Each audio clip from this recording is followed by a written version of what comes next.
Paris respirava fumaça e melancolia naquela primavera de 1924. As ruas pareciam úmidas até quando não chovia, e a cidade exalava um perfume de cafés amargos, música difusa e sonhos que ninguém ousava confessar em voz alta. Era um tempo em que artistas morriam pobres, escritores morriam bêbados e amantes morriam de silêncio.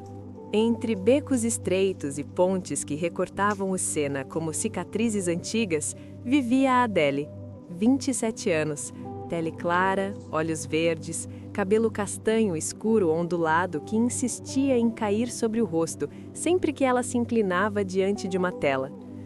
Seu estúdio era um porão alugado, úmido, frio, iluminado por velas que tremulavam como se temessem existir.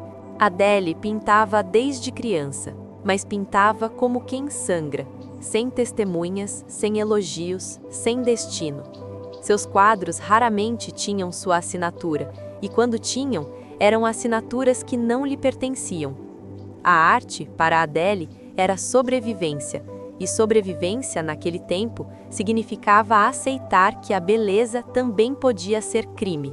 Do outro lado da cidade, onde a boemia se mistura com a boçalidade de quem nunca perdeu nada, havia Margot, 22 anos, pele clara, olhos azuis, cabelo loiro curto estilo bob, corpo magro, postura altiva.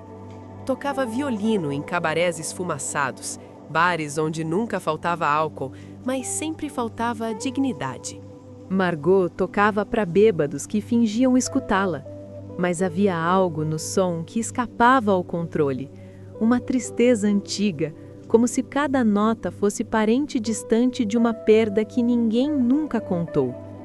Talvez porque, para Margot, a música nunca foi profissão, sempre foi refúgio, e um refúgio, por definição, é construído para alguém em fuga. Paris não precisava ser testemunha para saber que as duas estavam condenadas a se encontrar. A cidade sempre teve esse talento cruel de aproximar pessoas destinadas a se ferir, como se o amor fosse apenas mais uma espécie de guerra. E não há guerras mais belas do que aquelas travadas sem armas e sem permissão. O encontro aconteceu numa madrugada úmida, quando o violino de Margot terminou sua última música e o frio começou a expulsar os últimos clientes para a rua. Adele estava ali não pela música, mas pela fuga. Fugia da umidade do ateliê, fugia da própria consciência, fugia do pecado de assinar nomes de outros. Ao ver Margot guardar o violino com cuidado quase maternal, Adele sentiu algo parecido com o reconhecimento. Não era desejo, não era amor, era apenas a constatação silenciosa de que ambas carregavam uma vida que ninguém aplaudiria. E foi nesse tipo de semelhança, tão triste, tão humana, que a história começou a costurar seu primeiro ponto. Margot notou o olhar prolongado de Adele e disse, sem cerimônia, "Espero que tenha gostado, mesmo que ninguém tenha ouvido." Adele respondeu com um gesto que não sabia ser elegante. Ergueu o queixo e deixou escapar. "Eu ouvi, e foi bonito." Naquele instante, Margot sorriu com a delicadeza de quem raramente se permite ternura. Conversaram um pouco, o suficiente para entenderem que não havia onde voltar. Adele não tinha cama, tinha colchão sobre madeira. Margot não tinha lar, tinha quarto alugado. Por isso caminharam juntas até o amanhecer pelas margens do Sena, enquanto o vento arrancava pedaços de silêncio e devolvia fragmentos de coragem. Quando o sol começou a ameaçar o horizonte, aquele tipo de luz pálida que parece duvidar de si mesma, Margot perguntou: "O que você faz?" Adele demorou a responder, não por segredo, mas por pudor. "Pinto", disse enfim, como quem confessa algo infantil. Margot assentiu. "É bonito pintar." E isso bastou.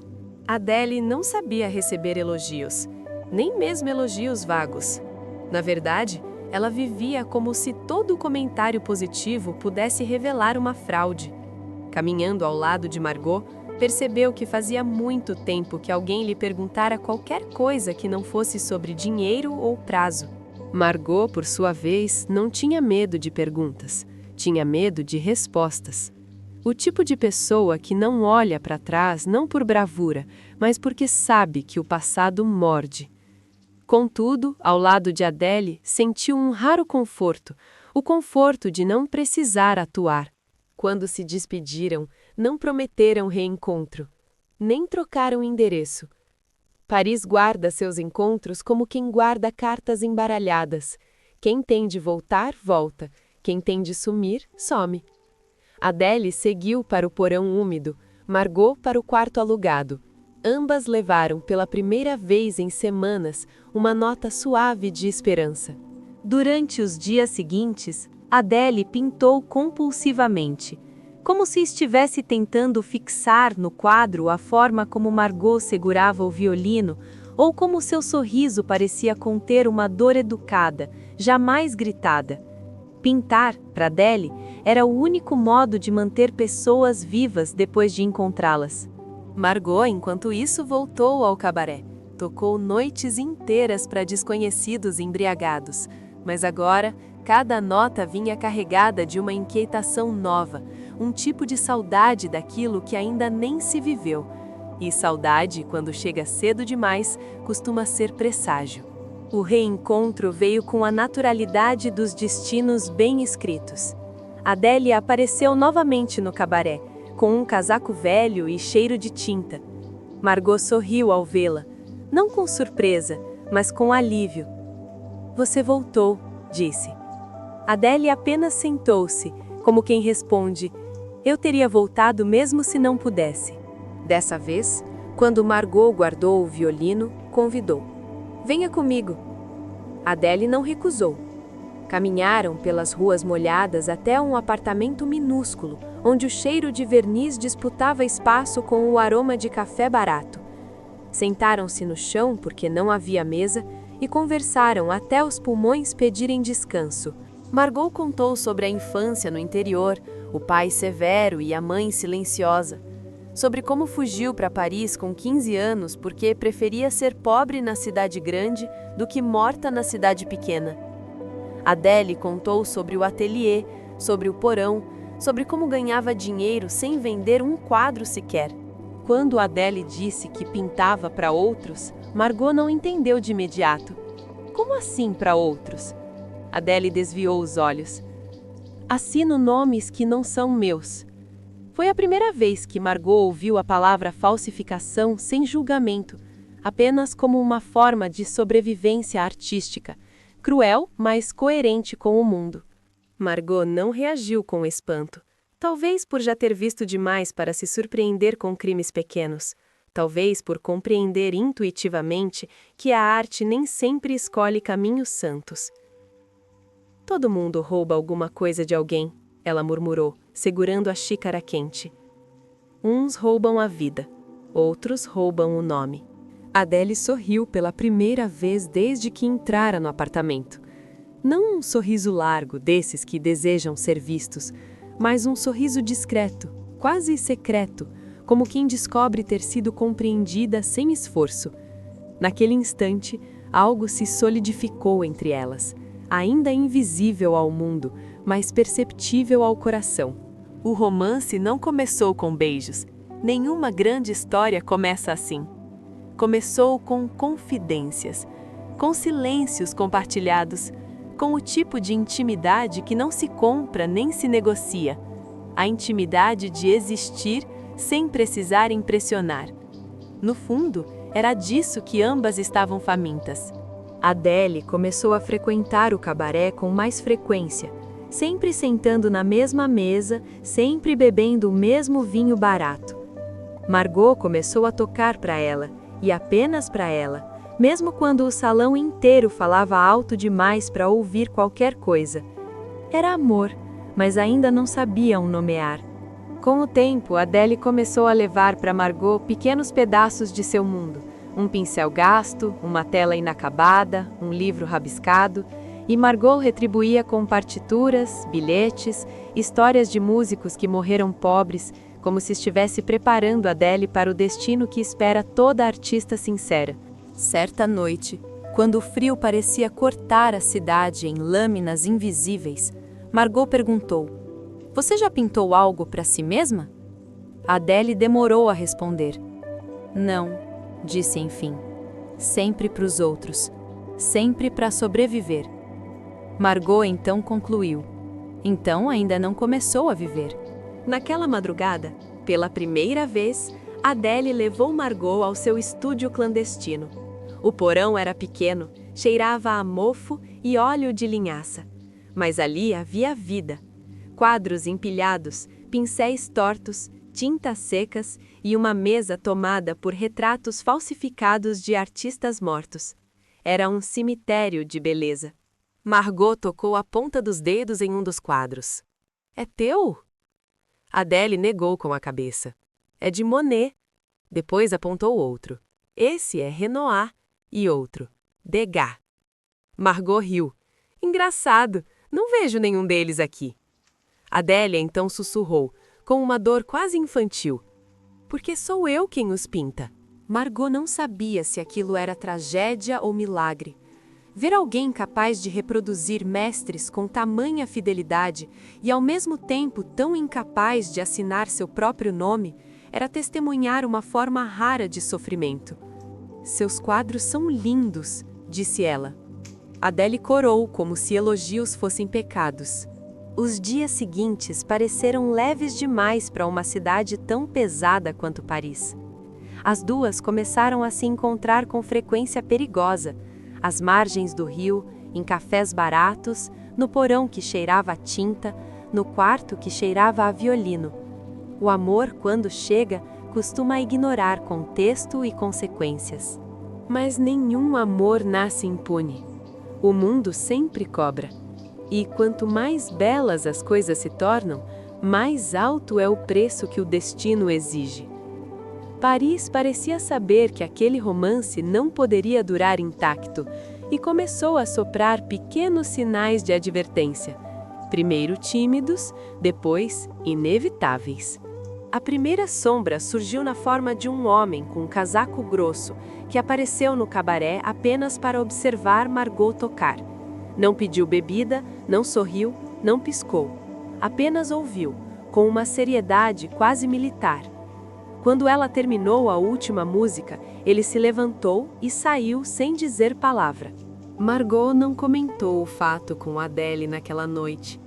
Mas o silêncio que guardou dizia tudo o que não se fala quando a vida começa a mudar de tom. Silêncios, quando se ama, são alarmes.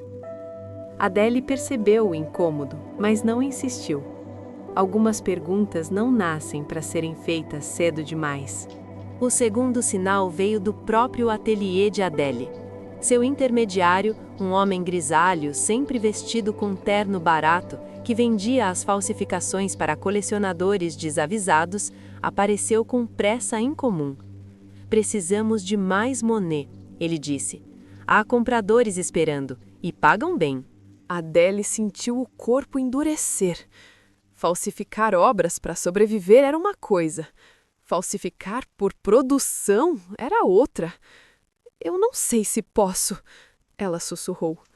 O homem passou a mão pelos cabelos, irritado. "Pode, e vai, porque você tem talento demais para morrer pobre, e eu tenho dívidas demais para morrer agora." Margot notou o cansaço nos olhos de Adele nos dias seguintes e perguntou com uma suavidade rara: "O que está te consumindo?" Adele desviou, como fazia sempre que a verdade se aproximava demais. "O trabalho." Margot riu com amargura. "Ah, o trabalho. Sempre ele. Sempre exigindo pedaços que não temos para dar."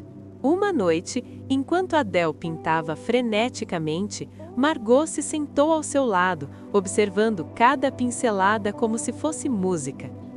"Isso não é arte", disse de repente.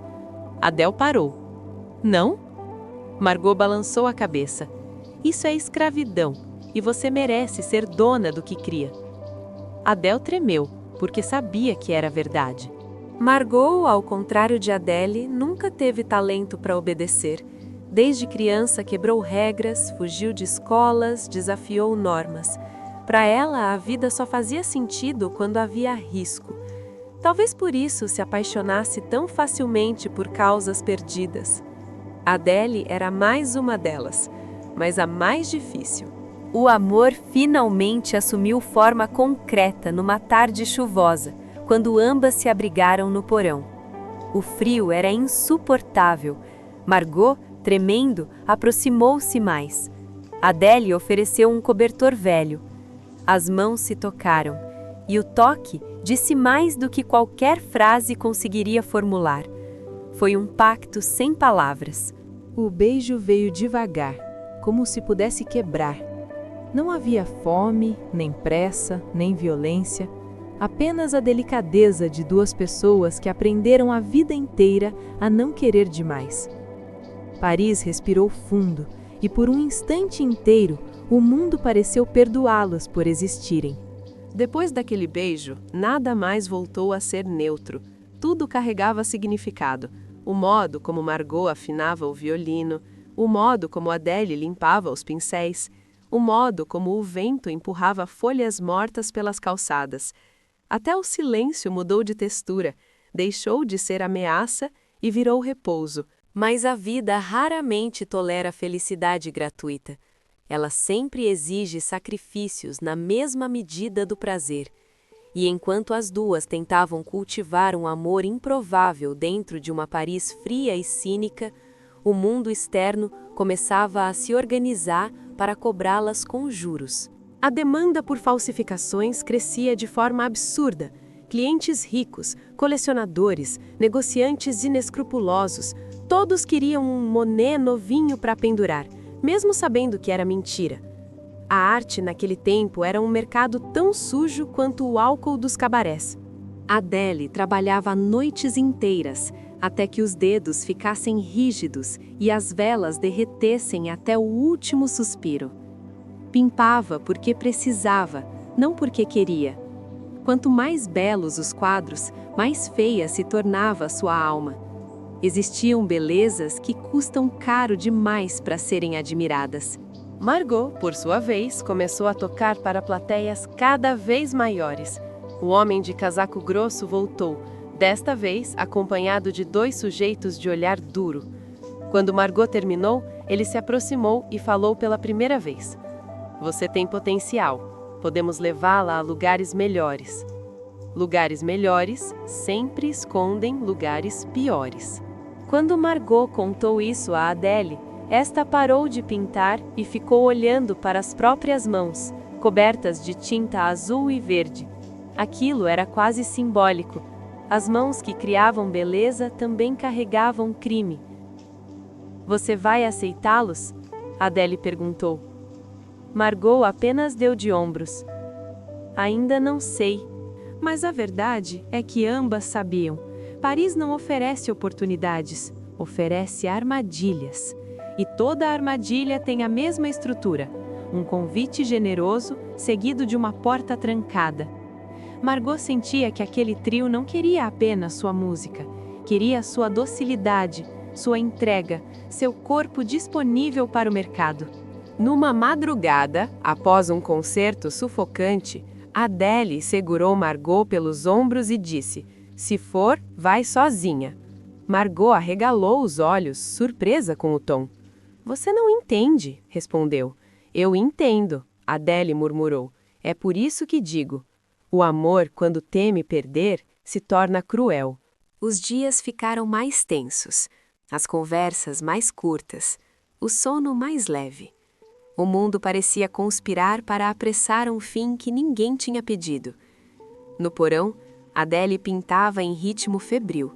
No cabaré, Margot tocava como se estivesse se despedindo. A cidade pressentia a ruptura. Paris sempre pressentiu tudo antes. Foi então que uma terceira sombra entrou em cena. Um colecionador estrangeiro interessado em comprar Monets impossíveis de encontrar. Ele nunca fazia perguntas, apenas pagava em dinheiro vivo. Adele sabia que isso significava duas coisas: lucro e perigo, e ambos costumam chegar juntos. Com o colecionador estrangeiro, as encomendas se multiplicaram. Monet, Renoir, Degas, nomes grandes, expectativas maiores. Adele vivia entre tintas e culpas, enquanto seu corpo começava a fraquejar sob a repetição. Margot via isso e sentia uma raiva surda da cidade inteira, como se Paris estivesse devorando a mulher que ela amava. Nesse período, o amor floresceu no mesmo ritmo em que o mundo apertava o cerco. Dormiam juntas, às vezes no porão, às vezes no quarto alugado. Nem sempre se tocavam. Às vezes apenas dormiam de costas uma para outra em silêncio, porque o corpo também ama quando cansa. E aquele cansaço era uma forma de intimidade. Mas o destino, sempre atento aos romances improváveis, começou a preparar o golpe que define todas as grandes histórias de amor, a revelação. E toda revelação tem duas faces, a verdade e o preço. O problema é que raramente se escolhe qual dos dois chega primeiro. O homem de casaco grosso, que prometera levar Margot a lugares melhores, voltou mais uma vez. Dessa vez, fez uma proposta concreta. Apresentações fora da França, contrato, patrocínio, hospedagem. Era um convite tentador demais para alguém que passou a vida inteira tocando para bêbados. Mas toda proposta tem letras pequenas. E as letras pequenas daquele acordo eram óbvias. Para viajar, Margot teria de se afastar de Adele. Não apenas fisicamente, mas socialmente. Os homens queriam uma artista vendável, não uma mulher em romance clandestino com outra mulher. O mundo ainda era pequeno demais para essa liberdade. Quando Margot contou isso, Adele ficou em silêncio longo. Não havia grito que coubesse ali, nem súplica que não soasse patética. O amor verdadeiro não implora, apenas dói. E Adele carregava a dor com a mesma dignidade com que pintava, sem testemunhas, sem elogios, sem alívio. Durante semanas, Margot hesitou. O violino falava por ela. Cada música soava como despedida, mas também como promessa. Adele, por sua vez, pintava com o dobro da velocidade. Era como se ambas acreditassem que, se produzissem o suficiente, conseguiriam comprar tempo. Mas tempo não está à venda. Foi então que o colecionador estrangeiro fez a visita que mudaria tudo. Ele apareceu no porão, acompanhado do homem grisalho que intermediava as vendas. Observou os quadros com atenção quase religiosa. Passou dedos leves sobre a textura da tinta. Depois perguntou: "E Renoir, não tem?" Adele engoliu seco. Falsificar Renoir exigia gestos mais rápidos, paleta mais quente, pincel carregado de luz. Era um desafio técnico e moral. Mas o intermediário respondeu por ela. "Temos sim, 5 peças." Adele sentiu o chão desaparecer debaixo dos pés. Aquela mentira ia lhe custar dias, sono e talvez a alma. Depois que os homens partiram, Adele desabou na cadeira de madeira, exausta.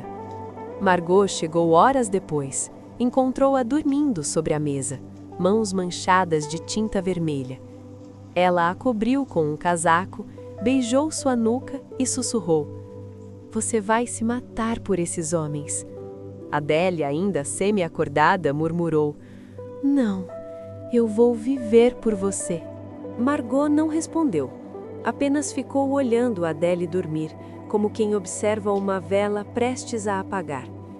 A beleza que via naquela mulher não estava nos quadros que ela pintava, mas no absurdo de continuar pintando mesmo quando o mundo lhe negava reconhecimento. Admirar alguém é uma forma secreta de oração. Nos dias seguintes, Adele mergulhou na tarefa impossível de produzir 5 Renoirs em tempo recorde. Alterou sua paleta, ajustou suas pinceladas, estudou nuances de luz como quem estuda cartas de amor. Cada tela era uma batalha entre talento e exaustão.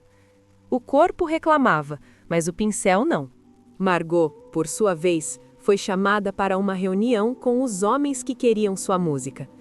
Eles falavam de contratos, turnês, hotéis e plateias respeitáveis, mas evitavam mencionar a palavra que realmente importava: pertença. Porque, no fundo, não queriam uma artista, queriam uma propriedade. Quando voltou, Margot encontrou Adele pintando com as mãos trêmulas e o rosto pálido. "Você não pode continuar assim", disse. Adele sorriu, exausta. "Posso, porque ainda não morri." Era uma resposta tola, mas verdadeira. Algumas pessoas só sabem viver quando estão à beira do precipício. Paris começava a se transformar aos poucos em antagonista. A cidade, que no início parecia cúmplice, agora observava as duas com um olhar cínico, como se dissesse: "Eu já vi essa história antes e ela não termina bem." As ruas frias, os cafés lotados, tudo parecia conspirar para que o romance adoecesse. Quando Adele finalmente terminou os 5 Renoirs, já não tinha mais cor nas mãos. As unhas estavam tingidas de tinta vermelha e amarela, o pulso doía e seus olhos ardiam como se houvessem chorado tinta ao invés de lágrimas. O intermediário veio buscar as telas e partiu satisfeito. Era assim que o crime funcionava, simples e lucrativo. No entanto, algo inesperado aconteceu. O colecionador estrangeiro voltou uma semana depois, acompanhado de um especialista em arte, um homem magro, de óculos, olhar clínico. Ele analisou os quadros em silêncio profundo. Depois, disse 2 palavras que congelaram o ar: interessante demais. Interessante demais é a frase que assusta todo falsificador. Porque um falso Renoir nunca pode ser melhor do que um Renoir de verdade. Se a cópia ultrapassa o original, o crime deixa de ser roubo e passa a ser afronta. O especialista sorriu, enigmático. Quem pintou isso tem talento demais para estar vivo e desconhecido. O intermediário, nervoso, tentou encerrar a conversa, mas o colecionador insistiu. "Quero conhecer o artista." O intermediário se recusou, dizendo que o pintor era recluso. O colecionador não argumentou, apenas deixou um cartão sobre a mesa e foi embora. Cartões têm um poder estranho, dizem pouco, mas prometem muito. Adele ouviu toda a história com o coração disparado. Se alguém descobrisse sua identidade, não seria apenas crime, seria escândalo. Paris adorava escândalos, mas nunca para celebrá-los, sempre para consumi-los. "Não quero fama assim", ela murmurou. "Eu não quero fama de jeito nenhum." Margot ouviu em silêncio. Para ela, a ideia de alguém querer conhecer Adele não era ameaça, era justiça. Mas justiça, naquele tempo, vinha acompanhada de crueldade. "Você merece ser vista", disse. Adele apenas balançou a cabeça. Ser vista é morrer. Era difícil contradizê-la. Muitos artistas morreram antes de nascer para o mundo. Poucos dias depois, o destino resolveu acelerar os acontecimentos. O colecionador retornou ao cabaré, não para ouvir Margot tocar, mas para perguntar por Adele. Ele sabia o nome, sabia o rosto, sabia o porão. Paris, afinal, tem a língua mais longa da Europa, e segredos ali são vendidos como cigarros. Margot ficou gelada ao perceber que o mundo de Adele estava prestes a ruir. O colecionador não era apenas um admirador, era um predador com modos educados. Ela correu até o ateliê clandestino, o coração batendo fora de ritmo. Encontrou Adele pintando, como sempre, como se o perigo não existisse para quem cria. "Aquele homem te quer", anunciou Margot. Adele sorriu com ironia. "Todos querem algo. Alguns querem quadros, outros querem dinheiro." Margot balançou a cabeça. "Não, ele quer você." Adele parou o pincel no ar. Essa frase tinha um peso que a tinta não conseguia dissolver. Ser desejada é sempre perigoso para quem vive nas sombras. O encontro inevitável aconteceu no dia seguinte. O colecionador desceu as escadas úmidas até o porão, acompanhado do especialista. Adele estava parada diante de um quadro inacabado. O especialista observou as cores antes de observar a autora. A senhorita pinta como se carregasse o sol e a noite na mesma mão. Quanto você cobra por uma peça original? Perguntou o colecionador. Adele franziu o senho. Eu não vendo originais. O homem sorriu. Então talvez seja a hora de começar. Essa frase deveria ser convite, mas soou como ameaça. Margot se encolheu no canto do ateliê, sentindo o mundo estreitar ao redor. O colecionador não estava interessado em talentos tímidos. Queria exclusividade. Queria controle. Queria transformar Adele em produto. Ele ofereceu dinheiro suficiente para que nunca mais precisasse falsificar nada. Mas toda fortuna tem preço. E Adele perguntou com amargura: E o que o senhor ganha com isso? Ele respondeu: Seu nome. Adele não tinha nome. Ou melhor, tinha um, mas nunca o havia assinado em um quadro. A ideia de finalmente existir parecia insuportável.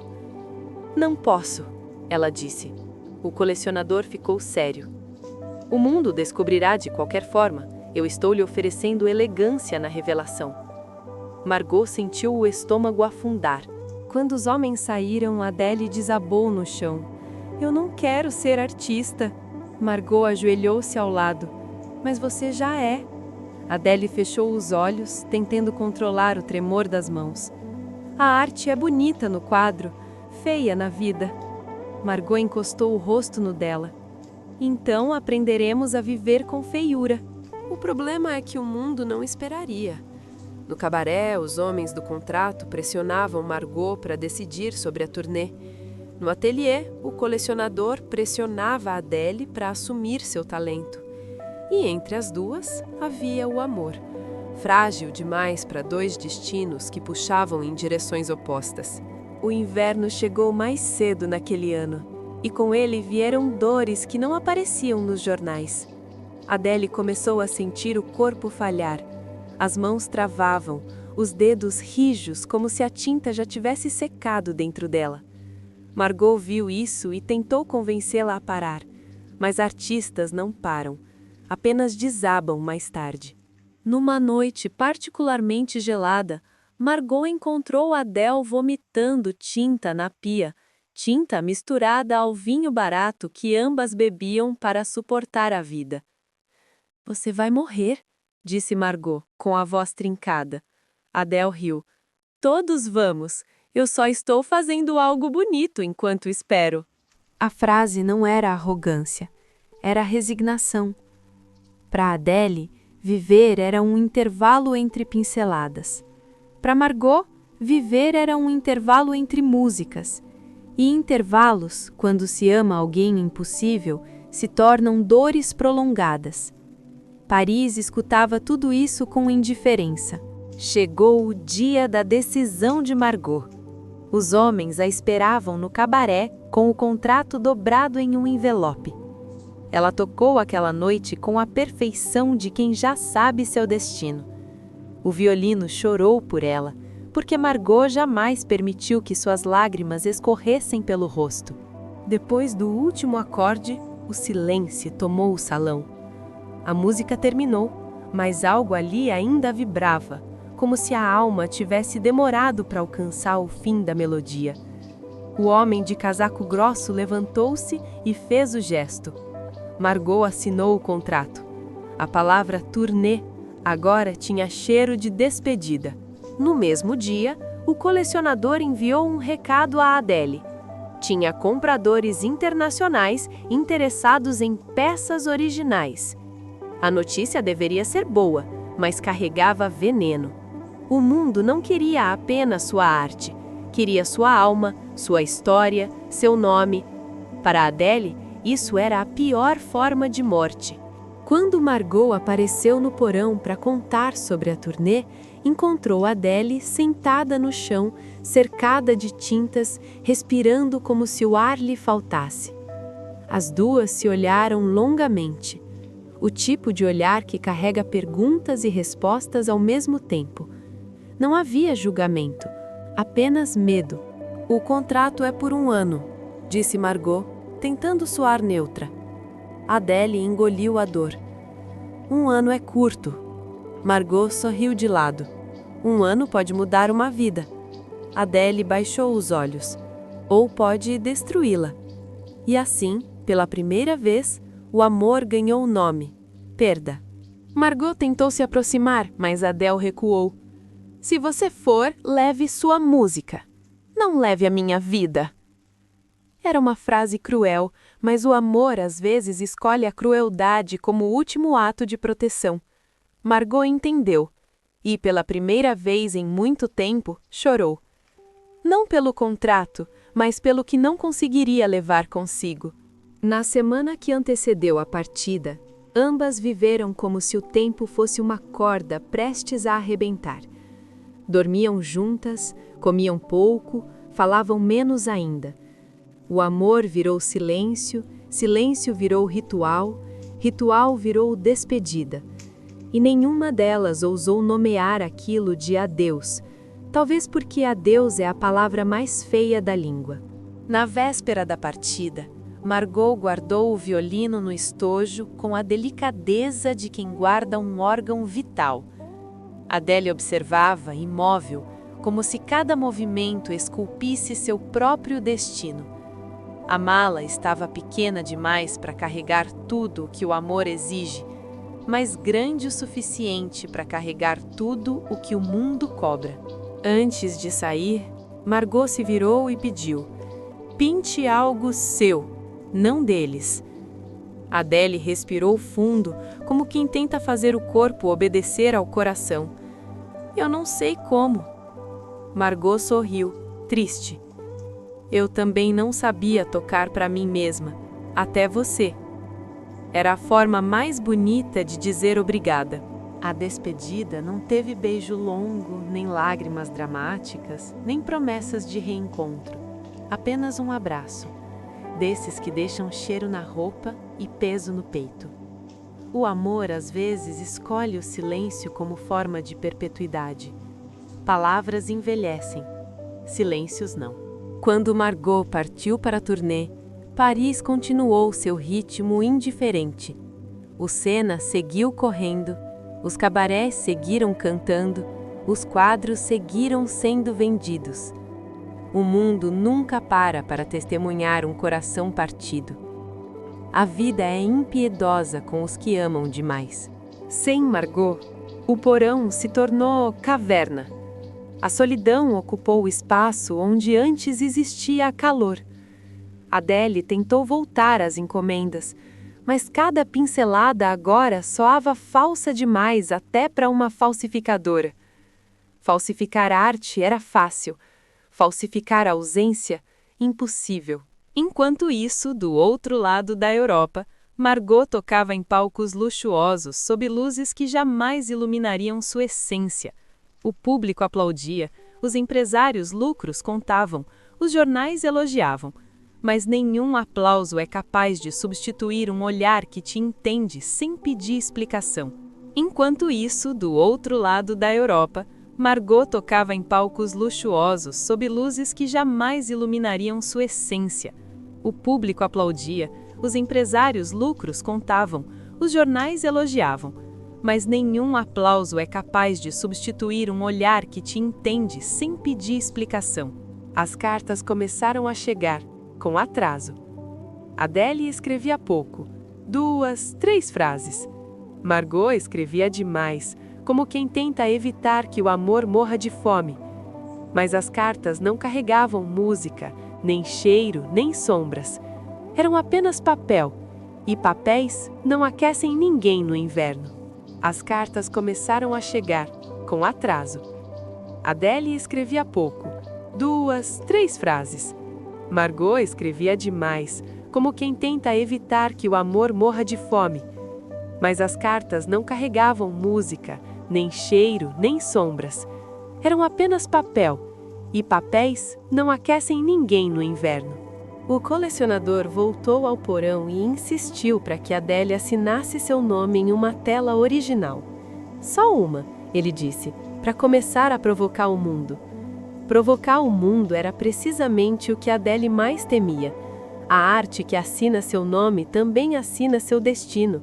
Finalmente, numa madrugada de dor e vinho, Adele colocou a tela diante de si e tentou pintar algo que não fosse imitação.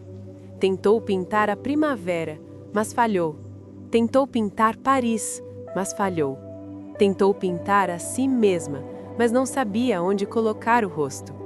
Criar é sempre confrontar-se. Depois de horas, compreendeu o óbvio. Só conseguia pintar o que doía.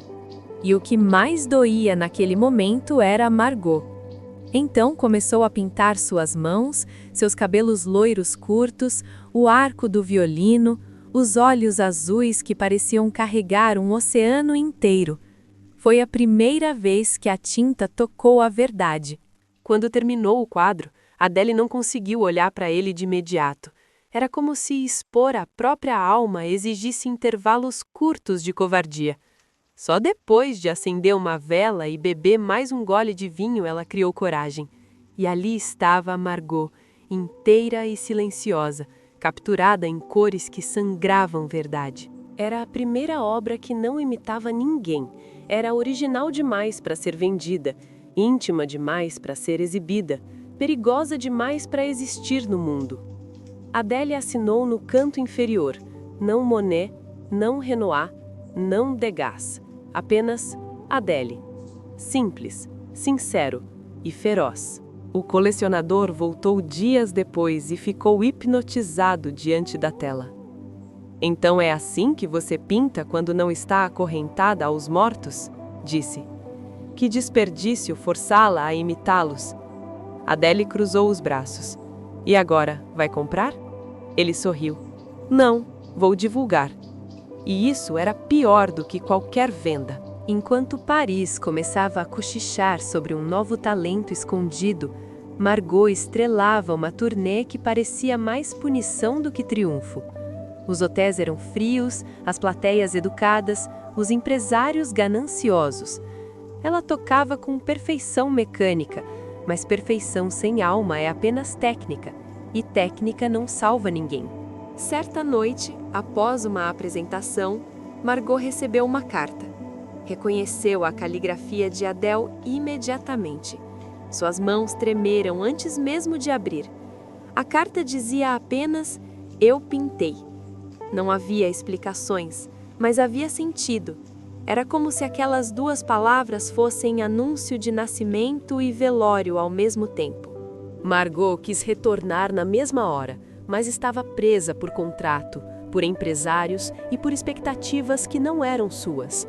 Descobriu então que existem dois tipos de prisões: as que têm grades e as que têm aplausos.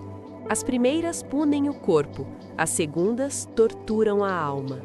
Enquanto isso, em Paris, o colecionador organizou um encontro com críticos.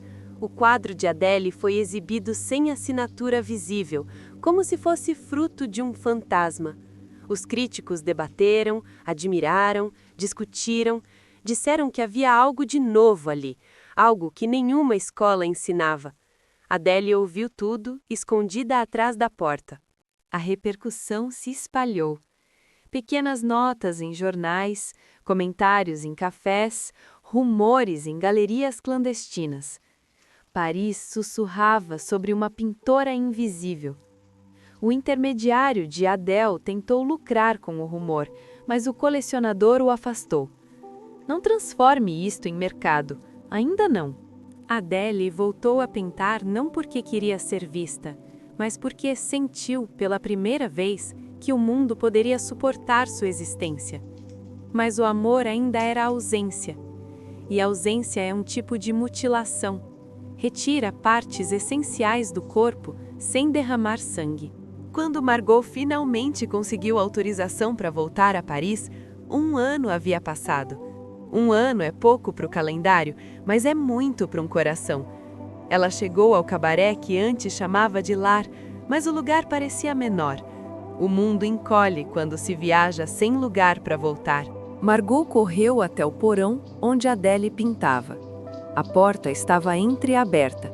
O cheiro de óleo de linhaça e mofo ainda era o mesmo, mas o interior havia mudado. As telas agora traziam luz própria, delicadeza e coragem. Havia cores que jamais teriam existido um ano antes. Era como se, na ausência, Adele tivesse aprendido a nascer. Mas Adele não estava ali. Margot andou lentamente, tocando as bordas das telas com dedos que tremiam mais de saudade do que de medo. Um dos quadros era ela mesma, o mesmo que recebera a carta de 2 palavras. Seu rosto estava ali, fixo em silêncio eterno, capturado por alguém que a amou sem permissão. No canto, sobre uma mesa, havia uma carta. Margot a abriu com cuidado, como quem abre uma ferida antiga. A letra de Adele estava bonita, mas cansada. A carta dizia: "Você me pediu para pintar algo meu. Eu pintei. O resto pertence ao mundo agora." Não havia despedida explícita, mas estava implícita em cada sílaba. Margot saiu dali desesperada. Perguntou nos cafés, nos cabarés, nos mercados. Paris respondeu com aquela indiferença elegante de cidade grande. Ninguém sabia nada, ninguém via nada, ninguém ouvia nada. As metrópoles protegem seus desaparecidos como quem protege joias raras, por pura crueldade. Dias depois, o colecionador a encontrou. "Ela se retirou", disse ele, com frieza quase religiosa. "A arte exige solidão. E ela entendeu isso tarde demais." Margot sentiu vontade de quebrar o violino na cabeça daquele homem. Mas violência não devolve ninguém, apenas prolonga o luto. O mundo artístico, no entanto, não esperou por corpo nem por confirmação. O nome Adele começou a circular entre críticos, colecionadores e pintores. Alguns a tratavam como mito, outros como fraude, outros como lenda. Histórias sem rosto tendem a crescer como ervas daninhas. Margot voltou a trabalhar no cabaré, mas algo havia mudado. Sua música agora carregava um tipo de dor madura, dessas que não gritam mais. O público adorava, pois o sofrimento sempre foi entretenimento para quem não o experimenta. Os aplausos eram calorosos, mas não aqueciam. Alguns meses depois, um crítico publicou um texto sobre a pintora invisível. Dizia que suas obras lembravam Monet e Renoir, mas que havia algo nelas que não pertencia a nenhum homem. Algo feminino, algo sujo, algo puro. Margot leu o artigo inteiro sem respirar. Era a primeira vez que alguém falava de Adele com honestidade. Com o tempo, quadros atribuídos a Adele apareceram em pequenas galerias clandestinas. Ninguém sabia se eram originais ou imitações, mas isso não importava. A beleza verdadeira não exige autenticidade, apenas impacto. E Adele impactava. Mesmo a ausência impacta, quando a ausência tem nome. Anos depois, Margot caminhou pela margem do Sena, agora com cabelos loiros curtos já misturados com fios de prata. O rio estava igual, mas Paris não. As cidades mudam, mas os rios lembram. Ela segurava um velho recorte de jornal no bolso, como quem segura uma relíquia. Era o artigo sobre a pintora invisível. Quando o vento ficou mais forte, Margot ouviu um murmúrio vindo de uma pequena galeria improvisada no subsolo de um café. Curiosa, desceu. O lugar cheirava a chá velho e tinta fresca. Nas paredes, telas anônimas. No canto, um quadro isolado, iluminado por uma lâmpada fraca. Bastaram 30 segundos para reconhecer as pinceladas. Era um autorretrato de Adele. Não idealizado, não generoso, não delicado. Era cru, sincero, quase cruel. A artista se pintara com olheiras, com mãos manchadas de tinta, com o olhar cansado. Mas havia uma serenidade ali, como alguém que finalmente parou de lutar contra si mesma. Margot levou a mão à boca, incapaz de respirar. O dono da galeria se aproximou, percebendo seu estado. A pintora é reclusa, disse. Nunca aparece, nunca fala, apenas deixa as telas. Margot engoliu seco. Há quanto tempo? O homem pensou. Alguns anos, desde 1925.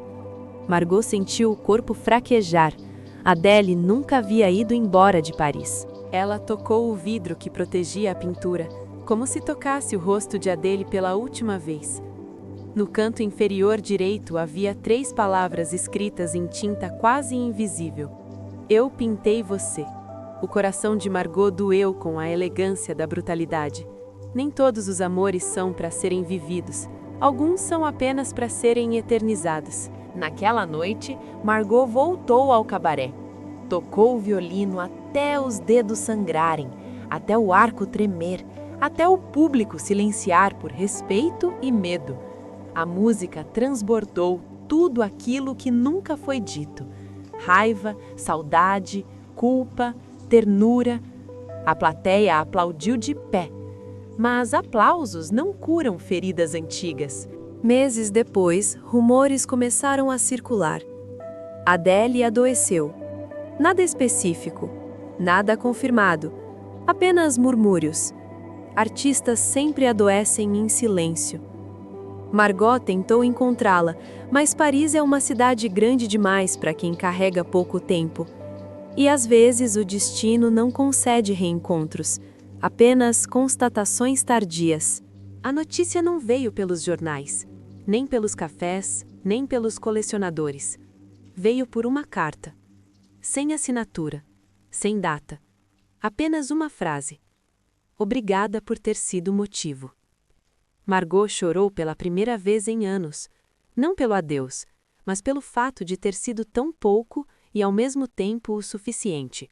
No enterro havia apenas 3 pessoas: o intermediário, o colecionador e o especialista. Margot chegou tarde. Tarde demais para despedidas, cedo demais para esquecer. Eles falaram sobre arte. Ela falou sobre Adèle. Eram discursos incompatíveis. O mundo sempre entende o artista, nunca a pessoa.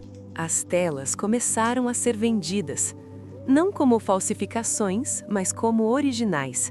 Não como curiosidades, mas como obrigações históricas. O nome Adèle virou referência. Museus disputaram, críticos analisaram, colecionadores enriqueceram. O mundo finalmente a celebrou, no único momento em que ela não podia ouvir. Margot envelheceu como quem guarda um segredo dentro de um cofre sem chave. Tocou até não ter mais força nos dedos. Por vezes, jovens violinistas perguntavam sobre sua técnica. Ela sorria e dizia: "Não é técnica, é falta." Falta de quem? Nunca explicou. O mundo não teria entendido. Um dia, já idosa, sentou-se diante do autorretrato exposto em um pequeno museu parisiense. Observou a Adèle pintada. Observou-se refletida no vidro. 2 mulheres separadas por décadas e destinos diferentes. "Eu voltei", sussurrou. Ninguém ouviu, mas a pintura parecia ouvir tudo. Margot morreu meses depois. O violino foi enterrado com ela. Adèle continuou nas paredes de Paris, nos salões, nos livros, nos estudos de arte. As 2 nunca foram amantes públicas, nunca tiveram fotografia juntas, nunca tiveram vida aplaudida, mas tiveram o essencial. Uma foi motivo para que a outra existisse, e isso, às vezes, é o amor mais profundo que o mundo permite.